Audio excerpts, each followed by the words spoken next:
ललित नारायण मिथिला विश्वविद्यालय अपना 52वां स्थापना दिवस बड़े धूमधाम से मनाया। आपको बताते चले कि मिथिला विश्वविद्यालय के ठीक सामने ललित बाबू के प्रतिमा पर माल्यार्पण करने के बाद वहीं इस अवसर पर अन्य प्रतिमाओं पर भी माल्यार्पण किया गया। उसके बाद स्थानीय जुबली हॉल में कार्यक्रम का विधिवत उद्घाटन दीप जलाकर किया गया। इस अवसर पर पूर्व राज्यसभा सदस्य राकेश सिन्हा मुख्य वक्ता के रूप में उपस्थित थे। उन्होंने भी इस अवसर पर मिथिला विश्वविद्यालय के संबंध में कई बातों की जानकारी दी। वहीं आपको बताते चले कि वर्तमान में मिथिला विश्वविद्यालय के कुलपति प्रोफेसर संजय कुमार चौधरी ने अपने भाषण के क्रम में उन्होंने स्पष्ट कहा कि पहले की गुरुकुल की परंपरा अब के दौर में काफ़ी अंतर हो गया है। अभी के छात्र मोबाइल में ही सीमित हो गए हैं। वहीं उन्होंने स्पष्ट कहा कि गुरु शिष्य की परंपरा में काफ़ी गिरावट आई है। वहीं सबसे खास बात उन्होंने स्पष्ट कहा कि मिथिला विश्वविद्यालय के अधीन जो भी चेयर संचालित हैं उनकी व्यवस्था सही होनी चाहिए।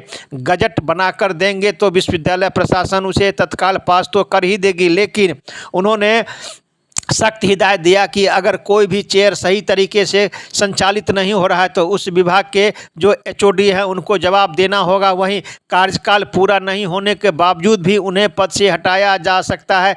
इस अवसर पर कई विभाग के विभागाध्यक्ष सहित मिथिला विश्वविद्यालय के कई पदाधिकारी एवं अन्य गणमान्य व्यक्ति उपस्थित है। आपको बताते चले कि आज के भाषण से शायद यही लगा कि मिथिला विश्वविद्यालय की जो परंपरा है उसके लीक से हटकर मिथिला विश्वविद्यालय के वर्तमान कुलपति प्रोफेसर संजय कुमार चौधरी ने जो भाषण दिया है, इससे लगता है कि मिथिला विश्वविद्यालय की भविष्य तो जरूर संवरेगा, लेकिन जो व्यवस्था है उसमें कई बदलाव देखने को मिलेगी। अब लगता है कि अगले साल जो स्थापना दिवस समारोह मनाया जाएगा, आज के भाषण से उसका कितना प्रभाव पड़ेगा वो तो अगले वर्ष स्थापना दिवस समारोह पर ही देखने को मिलेगा। आइए सुनाते हैं इस अवसर पर मिथिला विश्वविद्यालय के कुलपति ने अपने भाषण में क्या कहा। देखिए एक रिपोर्ट दरभंगा दर्शन न्यूज से मनोज झा। बैठेगा उसको में वो नहीं सोच डेवलप होगा कि भारतीय परंपरा का वो विरोध करे, नहीं डेवलप होगा।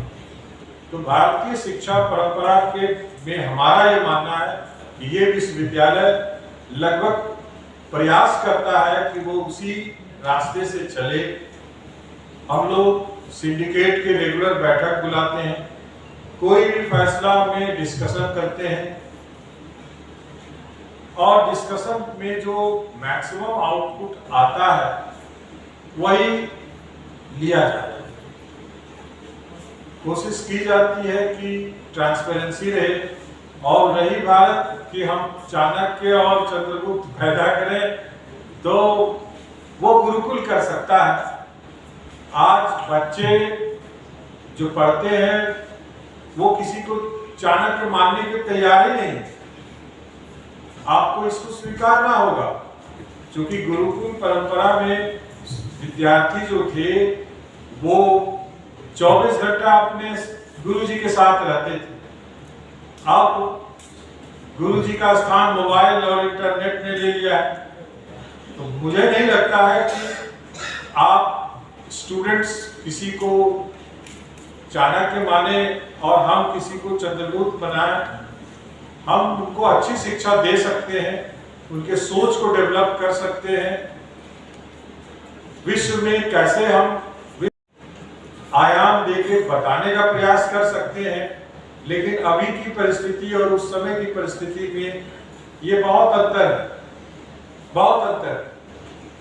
तो मेरा यही प्रयास रहेगा कि हम कुछ करें न करें अपने कार्यकाल में एकेडमिक एनवायरनमेंट जरूर बना। रिसर्च में पिछड़ा हुआ है, उसका रीज़न यही। जिस दिन बिहार के स्टैट्यूट में ये प्रोविज़न हो जाएगा कि प्रमोशन 1/3 में हो, एडवर्टाइजमेंट के द्वारा हो और उसी से सिलेक्शन प्रोसेस के थ्रू हो, तो शोध तुरंत बढ़ जाए। क्योंकि सभी को मालूम है कि इधर उधर दाएं बाएं किया, आगे पीछे किया, प्रोफेसर हो। That is the reason. जो बिहार में प्रतिभा रहते हुए, ऐसी बात नहीं है जो आदमी प्रमोटेड हो रहा है, he has no caliber to develop himself। उनके पास कैलिबर है, लेकिन जब इजी पाथ है तो आप क्यों उस पर अपने आप को प्रेशर में लेंगे और रिसर्च करेंगे। जब बनना ही है प्रोफेसर तो बन जाना है। तो मैं उनकी बात से सहमत हूँ। I will try my level best to do that. दूसरा, मुझे खुशी है कि कुमारेश जी यहाँ रजिस्ट्रार थे और 5 साल तक रहे। उन्होंने अपने समय के किए गए कार्यों को बताया।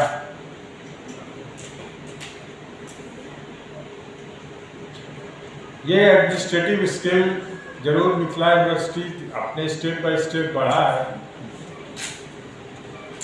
उन्होंने कोई ऐसा अभी के बारे में बताया नहीं कि क्या उनके एम है, कहाँ वो देखना चाहते हैं मिथिला यूनिवर्सिटी को, तो उसका जवाब नहीं दूंगा। मैं उनकी प्रशंसा करूंगा कि उन्होंने अपने काल में किए गए काम से वो बहुत संतुष्ट है। जो सबसे विचारणीय विषय जो प्रमुख हमारे मुख्य अतिथि ने रखा वो था भारतीय प्राचीन शिक्षा प्रणाली के बारे में। उन्होंने कई उदाहरण दिया और बताया कि भारतीय शिक्षा प्रणाली कैसे सर्वोत्तम है। तो जहाँ तक मेरा अपना मानना है कि एनईपी 2020 इसकी जननी है। पहले क्या हुआ उसमें नहीं जाना है। हर एक विचारधारा की सरकार रहती है। जो पहले की भी सरकार थी वो तत्कालीन घटनाक्रम और तत्कालीन परिस्थिति से उन्होंने अपना काम बढ़ाया। जैसे हम क्रिटिसाइज करके आगे नहीं बढ़ सकते हैं, मैं इनकी बात से सहमत हूँ, लेकिन आजकल लोग एक चर्चा में हमेशा कहेंगे कि जवाहरलाल नेहरू ने क्या किया। इस परिप्रेक्ष्य से हमें बचना होगा। डिफरेंट चेयर्स जिस विभाग को मिला है वो विभाग बजट प्रावधान होने के बाद भी अगर उस चेयर के मामले में वो सक्रिय नहीं है तो ये बात मान लीजिए कि वो हेड ऑफ द डिपार्टमेंट बनने के लायक नहीं है। मैं रखूंगा भी नहीं, चाहे रोटेशन में 3 साल हो या ना हो। It is your responsibility to develop that chair.